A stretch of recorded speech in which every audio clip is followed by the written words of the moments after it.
শুধু কথা বলা হয়নি বলে কত সম্পর্ক ভেঙে গেছে।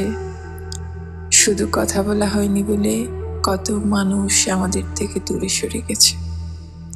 এই কথাটা আসলেই সত্যি। সম্পর্কে যখন যোগাযোগ কমে আসে, যখন কথা বলা বন্ধ হয়ে যায়, তখন আর সেই সম্পর্কটা টিকিয়ে রাখা যায় না। আমাদের চারপাশে এমন অনেক সম্পর্ক আছে, যদি শেষবারের মতো আরেকটা বার কথা বলা হতো, তাহলে হয়তো আজও সম্পর্কটা টিকে থাকতো।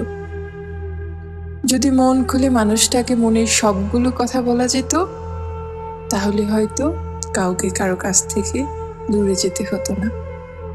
সম্পর্কে যখনই কথা বলাটা কমে আসে, তখনই আমরা একে অপরের কাছ থেকে দূরে যেতে থাকি। দূরত্ব বাড়তে বাড়তে একসময় কথা বলাটাই বন্ধ হয়ে যায়, আর তখনই সম্পর্কের শেষ। এভাবে এই শহরে অসংখ্য সম্পর্কের সমাপ্তি ঘটে, শুধু কথা বলা হয় না বলে। যে কোনো সম্পর্কেই কথোপকথনটা খুব জরুরি।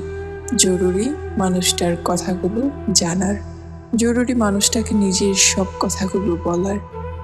মানুষ সবচেয়ে বেশি কষ্ট পায় প্রিয় মানুষটার কথা বলার আগ্রহ কমে যাওয়ায়, আর এক সময় সম্পর্কটাই নষ্ট হয়ে যায়। দূরত্বে নয়, গুরুত্বেই বাঁচুক আমাদের সম্পর্কগুলো, কথায় বাঁচুক আমাদের ভালোবাসাগুলো।